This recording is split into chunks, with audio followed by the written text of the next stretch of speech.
Assalamualaikum warahmatullahi wabarakatuh. Perkenalkan kami dari kelompok 7 yang beranggotakan 2 orang, yaitu saya sendiri Mutmainah dan Muhammad Rizkiawan. Nah, di sini kami akan menyampaikan materi mengenai cooperative learning tipe tim game turnamen.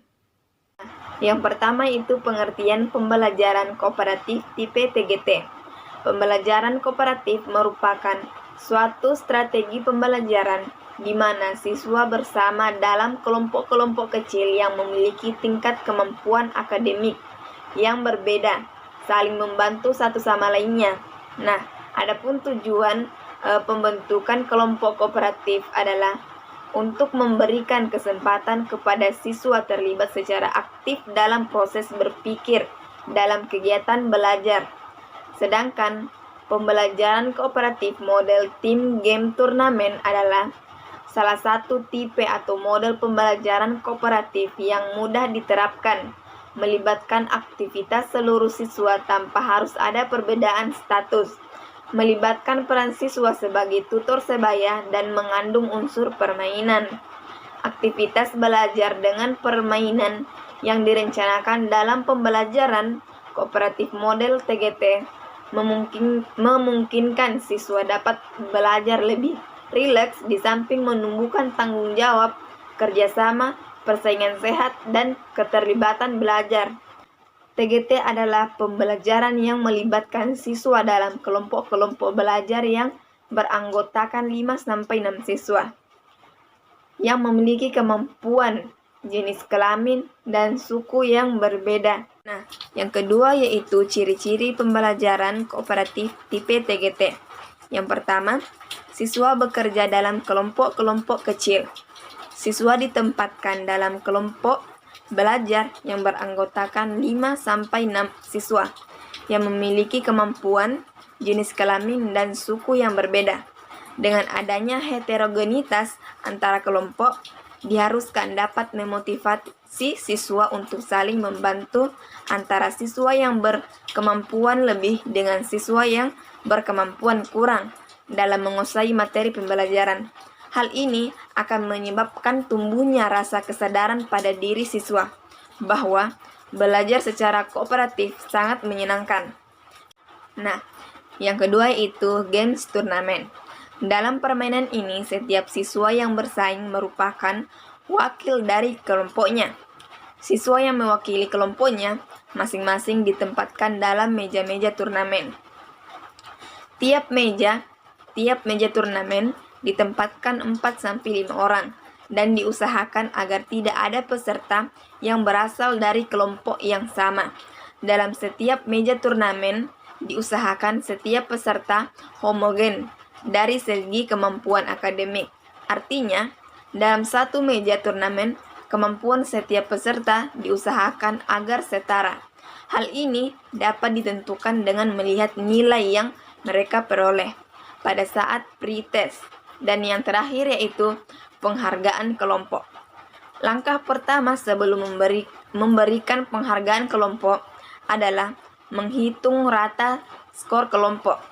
Untuk memilih rata skor kelompok dilakukan dengan cara menjumlahkan skor yang diperoleh oleh masing-masing anggota kelompok dibagi dengan banyaknya anggota kelompok. Skor yang diperoleh setiap peserta dalam permainan akademik dicatat pada lembar pencatatan. Pada lembar pencatatan skor, pemberian penghargaan didasarkan atas rata poin yang didapat oleh kelompok tersebut, di mana penentuan poin yang diperoleh masing-masing anggota kelompok berdasarkan pada jumlah kartu yang diperoleh. Nah, itulah materi terakhir dari saya dan akan dilanjutkan oleh Muhammad Rizkiawan. Assalamualaikum warahmatullahi wabarakatuh. Perkenalkan, nama saya Ahmad Rizkiawan, NIM 18270411025 dari kelas PTPB angkatan 2018. Baik, pada kesempatan kali ini saya akan melanjutkan penjelasan dari teman kelompok saya yaitu Mutmainah. Yang saya akan jelaskan yaitu 3 manfaat pembelajaran kooperatif tipe tim game turnamen. Yang pertama yaitu dapat meningkatkan keaktifan siswa sehingga lebih dominan dalam kegiatan pembelajaran. Yang kedua, dapat meningkatkan rasa menghormati dan menghargai orang lain. Dan yang ketiga yaitu dapat meningkatkan motivasi belajar siswa terhadap pembelajaran yang sedang berlangsung. Baik, selanjutnya tahap-tahap penerapan model pembelajaran kooperatif tipe tim game turnamen. Yang pertama yaitu penyajian kelas. Pada awal pembelajaran, guru mempresentasekan atau menyajikan materi, menyampaikan tujuan, tugas atau kegiatan yang harus dilakukan siswa, dan memberikan motivasi. Pada saat penyajian kelas ini, siswa harus benar-benar memperhatikan dan memahami materi yang disampaikan guru, karena akan membantu siswa bekerja lebih baik pada saat kerja kelompok dan saat game akan menentukan skor kelompok. Yang kedua yaitu belajar dalam kelompok. Kelompok biasanya terdiri dari 5-6 siswa yang anggotanya heterogen secara akademik, jenis kelamin dan ras. Masing-masing kelompok diberi kode, misalnya 1, 2, 3, dan 4 dan seterusnya. Fungsi kelompok adalah untuk lebih mendalami materi bersama teman kelompoknya agar bekerja dengan baik dan optimal pada saat game. Setelah guru menginformasikan materi dan tujuan pembelajaran, kelompok berdiskusi dengan menggunakan LKS.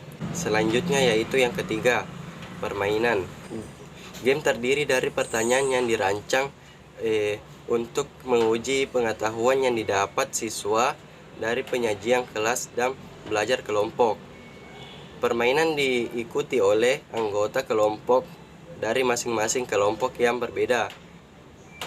Tujuan daripada permainan ini adalah untuk mengetahui apakah semua anggota kelompok telah menguasai materi, di mana pernyataan-pernyataan yang diberikan berhubungan dengan materi yang telah didiskusikan dalam kegiatan kelompok. Dan yang keempat yaitu turnamen.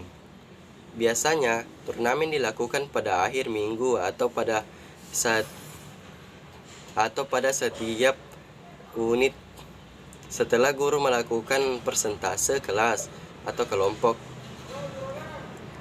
Biasanya turnamen dilakukan pada akhir minggu atau pada saat unit setelah guru melakukan persentase kelas dan kelompok sudah mengerjakan lembar kerja. Turnamen pertama, guru membagi siswa dalam beberapa meja turnamen. 4 siswa tertinggi prestasinya dikelompokkan pada meja A. 4 siswa selanjutnya pada meja B, dan seterusnya. Ya, mungkin itu saja yang dapat kami sampaikan pada kesempatan kali ini. Lebih dan kurangnya mohon dimaafkan. Assalamualaikum warahmatullahi wabarakatuh.